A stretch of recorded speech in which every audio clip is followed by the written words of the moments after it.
آئیے اب اگلے پیراگراف کے سیاق و سباق اور تشریح کا جائزہ لیتے ہیں۔ اس سے پہلے آپ حوالہ متن میں وہی سبق اور مصنف کا نام لکھ دیں گے۔ سیاق و سباق میں آپ یہ لکھیں گے کہ 1857 کی جنگ کے بعد مرزا غالب کے ایک دوست ان سے ملنے آئے، ان کے جسم پہ معمولی لباس دیکھ کر غالب دکھی ہو گئے اور غالب نے اپنا قیمتی لباس اپنے دوست کو دے دیا۔ اس کے بعد آپ یہ لکھیں گے کہ مرزا غالب کی آمدنی اگرچہ کم تھی لیکن ان کے زندگی گزارنے کے طریقے میں فرق نہیں آیا تھا، انہوں نے اپنے پروٹوکول کا اسی طرح خیال رکھا تھا جیسے وہ پہلے رکھتے تھے۔ آئیے اب اس نثر پارے کی تشریح کی طرف چلتے ہیں۔ اس نثر پارے میں الطاف حسین حالی نے مرزا غالب کی شخصیت کے ایک اہم پہلو پر روشنی ڈالی ہے، اور وہ پہلو تھا مرزا کی خوش مزاجی، جسے ظرافت کہتے ہیں، یعنی ہیومر۔ جو لوگ اچھے دوست بناتے ہیں ان کی مزاج میں خوبی یہ بھی ہوتی ہے کہ وہ ہیومر کا ایلیمنٹ ہوتا ہے ان کے مزاج میں، یعنی وہ دوستوں سے ہنسی مذاق کی بات کرتے ہیں، اس لیے ان کے دوست ان سے جڑے رہتے ہیں اور اسی وجہ سے ان کے شاگرد بھی ان سے جڑے رہتے ہیں۔ تو مرزا کی مزاج میں بھی یہ خوبی موجود تھی اور اس خوبی میں وہ کسی سے پیچھے نہیں تھے۔ یہی وجہ ہے کہ غالب حالی نے انہیں حیوان ناطق کے بجائے حیوان ظریف قرار دیا ہے۔ حیوان ناطق انسان کو کہا جاتا ہے، یعنی انسان ایک ایسا جاندار ہے جو بول سکتا ہے، صرف انسان کو یہ صفت حاصل ہے، اس لیے انسانوں کو حیوان ناطق کہا جاتا ہے۔ لیکن حالی نے کہا ہے کہ وہ حیوان ناطق کے بجائے حیوان ظریف تھے۔ حیوان ظریف اس شخص کو کہا جاتا ہے کہ جو بہت زیادہ ہنسی مذاق کا عادی ہو۔ تو مرزا غالب کے لیے حالی نے یہ لفظ استعمال کیے ہیں اور اس حوالے سے کچھ واقعات بھی درج کیے ہیں۔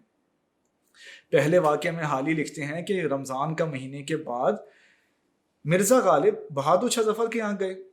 بہادر شاہ ظفر نے ان سے پوچھا کہ مرزا کتنے روزے رکھے؟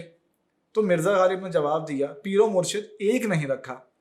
اب اس ایک کا مطلب یہ بھی ہو سکتا ہے کہ صرف ایک نہیں رکھا، اور ایک نہیں رکھا کا مطلب یہ بھی ہو سکتا ہے کہ کوئی نہیں رکھا۔ تو حقیقت یہی تھی کہ مرزا نے کوئی بھی روزہ نہیں رکھا تھا، لیکن اس کو چھپانے کے لیے انہوں نے یہ کہا کہ ایک نہیں رکھا۔ ایک اور دلچسپ واقعہ حالی نے اس میں بیان کیا ہے۔ مرزا کے دوست تھے جن کا نام نواب مصطفیٰ خان شیفتہ تھا، امیر آدمی تھے، بڑے آدمی تھے، اور حالی کے بھی وہ دوست تھے۔ مرزا ان سے ملاقات کے لیے گئے۔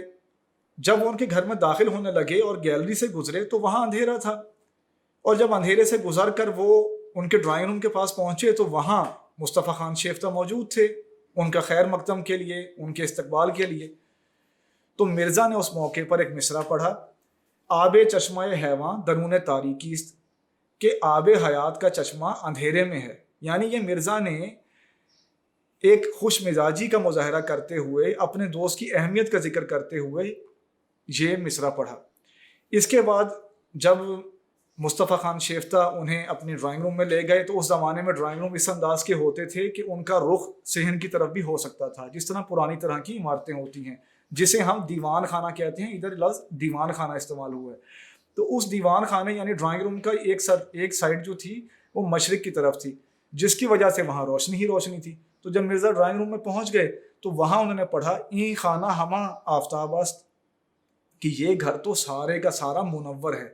یہ اس کا مرادی معنی ہے، لفظی مطلب ہے کہ یہ گھر سارے کا سارا سورج کا ہے، لیکن آپ ادھر لکھ دیں گے کہ یہ گھر تو سارے کا سارا روشنی سے بھرا ہوا ہے۔